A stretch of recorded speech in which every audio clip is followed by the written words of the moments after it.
아까 답변하는 거 보니까요. 우크라이나에 우리 군을 보내는 것 참관단 이름으로 보내겠다라고 자꾸 얘기하시는데요. 이게 요청이 없어도 보내기 때문에 파병이 아니다 이렇게 말씀하세요. 요청이 없어도 보내는 거니까 파병이 아닙니까? 그게 아니고 요청이 없는데도 불구하고 우리의 필요에 의해서 우리의 보내는. 필요에 의해서. 그렇습니다. 네. 그러면 그것은 침략이라고 국제적으로 판단할 겁니다. 예를 침략이 들어서 되는 요청이 없는데 교전 지역에 두 쌍방이 싸우고 있는데 우리가 보내면 침략이라고 간주돼서 위험한 거죠. 그래서 요청이 없기 때문에 파병이 아니다 이렇게 말씀하시면 꼬리가 몸통을 흔든다라는 식으로 되는 겁니다. 그리고 또 말씀하시길 북한 1만 2천 명이 있는데 우리도 가서 봐야 될 거 아니냐? 어떻게 무슨 무기 가지고 어떤 식으로 싸우는지 볼 필요가 있다 이렇게 얘기하시는데요. 그것이 북한과 우리는 정전 상태에 있어요. 우크라이나에 가서 자칫 정전 상대국인과 함께 잘못 붙어버리면 교전 상태로 만드는 겁니다. 그래서 안 된다는 겁니다. 우크라이나 전쟁을 왜 이 한반도로 끌어들이느냐 하는 지적을 하는 이유를 지금까지도 장관은 못 알아들으시는 거예요. 답답합니다. 한번 물어보세요. 국제적으로 요청이 없는데 우리의 필요에 의해서 정전 상태인 국가가 밖에서 싸우는데 가서 우리 군을 보낸다, 무슨 명목으로든지 보낸다 그러면 그건 침략으로 간주하겠죠, 러시아 쪽이. 다음 넘어가겠습니다. 예측 불허한 트럼프 대통령이 돌아왔습니다. 우리 외교 안보에 큰 도전이자 위기라고도 할 수 있어요. 당면한 국방정책 3가지, 장관께서는 뭐가 도전이라고 보십니까? 저는 3가지에 아주 도전이 있다, 과제가 있다 이렇게 생각하는데요. 네, 뭐 여러 가지가 있겠지만 우선 뭐 방위비 분담금 문제부터 시작해서 그다음에 북한 과거 일기를 이제 연상을 많이 하다 보니까 북한과의 어떤 통미 봉남 정책의 그 일환으로 해가지고 우리 코리아 패싱도 우려가 되는 게 있고요. 또 여러 가지 뭐 지금 바로 말씀드린 네. 우크라이나 전쟁 종식 문제 이렇게 네. 북미 협상 재개 가능성, 우크라이나 전쟁 종식, 또 방위비 분담금 재협상 이렇게 3가지가 있다고 봐집니다. 그렇다면 아까 제가 자료 달라고 했는데 한번 보십시오.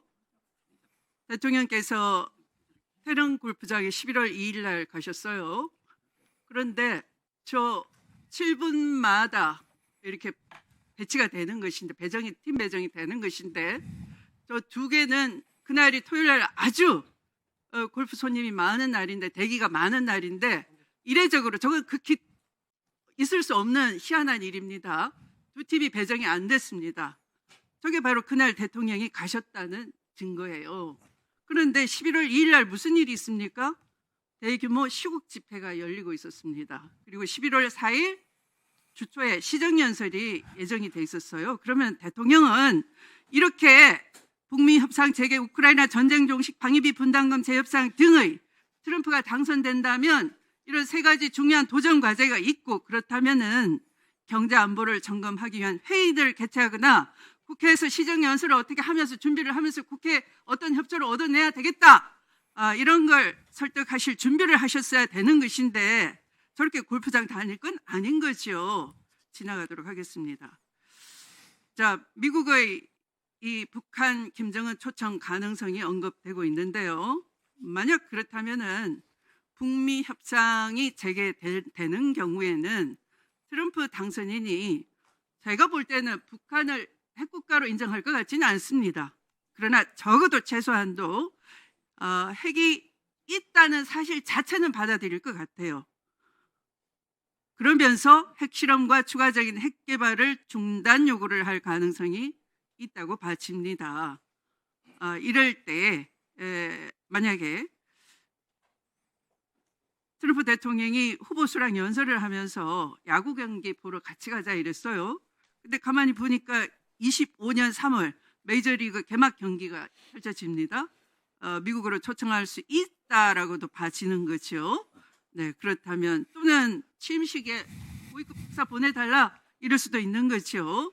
자, 이럴 때 우리는 북미 정상회담이 그때 개최된다면 우리는 어떻게 할 것인가 하는 것을 준비하셔야 되는 것이고요. 그게 단순히 지금 계속 치던 골프를 잘 됐다. 트럼프도 골프 치니까 아예 대놓고 치자. 그것만 보여주는 대통령 국민이 얼마나 걱정이 많겠습니까? 두 번째, 우크라이나 전쟁 종식할 가능성이 있는 거죠. 그리고 러시아와의 관계도 복원시킬 가능성이 있는 겁니다. 그런데 우리는 거꾸로 가고 있어요. 대량 살상 무기 지원에 대해서 배제하지 않는다 이렇게 얘기하고 있어요. 국회 동의도 안 받겠다는 식으로 막 나가고 계시는데 우리가 입장을 바꿔야 됩니다. 살상 무기 지원 절대 안 되고 군 파병 문제 절대 안 된다. 공식적으로 시급히 철회 선언을 건의하셔야 될 것 같습니다. 그렇게 하시겠습니까? 네, 잘 살펴보겠습니다. 네, 많이 답변이 양호해지고 계십니다. 세 번째는 방위비 분담금 재협상 문제인데요. 트럼프가 연간 100억 달러 14조 원 지출할 것 이러면서 수차례 언급하고 있는데요. 제가 보니까 이 R 스트리트 토머스 싱킨 정책부장이 이렇게 말합니다. 한국 절대 무임승차한 적이 없다. 한국 국방에 돈을 많이 써왔다. 지금 금년도 예산도 그 3축 체계 구축하기 위해서 6조 원 이상 우리 국방비 예산의 10% 이상을 거기 쏟아붓고 있는데요. 그걸 가지고 설명을 해야 되는 겁니다. 네, 우리 무임승차한 적 절대 없다. 엄청 미국 무기 많이 사주고 있지 않느냐? 지금도 계속 사고 있지 않느냐? 이렇게 얘기해야 되는 것이고요. 그리고 우리를 전략적 파트너로 승격을 시켜야 되는 겁니다. 한미를 군사훈련하면서 용병으로 취급받지 않도록 독도를 넘보지 않도록 우리 군의 기강을 잘 다잡으면서 우리 나름대로의 외교 전략을 수립하셔야 되는 거고요. 더 드릴까요? 네, 1번 더 드리십시오. 아까 제가 자료 요구를 달라고 한 것 중에 이 우리가 실제 방위비 분담금을 얼마나 내느냐 하는 자료를 좀 파악을 하기 위해서인데요. 주시기 바라고요. 실제로는 우리는 2021년 기준으로 총 3조 4천억 원이 넘는 이 방위비 분담금 예산이 지원되고 있어요. 이걸 뭐 구체적으로 보자면 인건비 군사건설 군수 지원 1조 2천억, 통신선 연합 지휘 통제체계 사용 부동산 지원, 가투사 병력 지원 등 9천억 원, 무상공역 토지 임대료 등까지 합쳐서 세금 면제, 감면 비용 등 1조 3천억. 이거 다 합치면 3조 4천억 원이 넘는 겁니다. 그래서 이걸 가지고 제대로 우리를 방어해야 된다. 이렇게 말씀드리겠습니다. 마치겠습니다. 네, 추미애 의원님 좋은 말씀 감사합니다. 그 뭐 다 말씀드리긴 그렇고요. 두 가지만 말씀드리겠습니다. 우선 참관단과 관련해서 요청도 없는데 가면 침략으로 오해받을 수 있다라고 말씀하시는데요. 오해가 아니라 그렇게 규정이 됩니다. 그러니까 침략을 하는 사람이 무장도 안 하고 가겠습니까? 아니 그거는 상관이 없죠. 침략 전쟁이 정보전도 있고 탐색전도 있고 스파이전도 있고. 그리고 해당국인 우크라이나나 그 나토에 다 양해를 구하고 가기 때문에 장관님 시간 나시면 예. 교육관 시즌 2를 한번 예, 그런 어떤 그 차원에서 이거 침략으로 뭐 오해받을 일은 크게 없을 것 같다 하는 설명을 드리고요. 두 번째는 이제 그 신행정부 출범과 관련해서 아까도 이제 좀 여러 가지 걱정들이 많으신 걸로 알고 있습니다. 그 부분에 대해서는 저희들도 하여튼 모든 이 노력을 다 하고 있습니다. 우리 정상 간에 한미 이제 정상 간뿐만이 아니고 핵심 참모들 간에도 지금 긴밀한 소통과 협력을 통해서 변화되는 부분을 어떻게 하면 우리가 기회적 요인으로 바꿔 나갈 것인가 하는 노력을 계속해 나가겠습니다. 감사합니다. 네, 공부 많이 하셔야 됩니다. 네, 추미애 의원님 수고하셨습니다.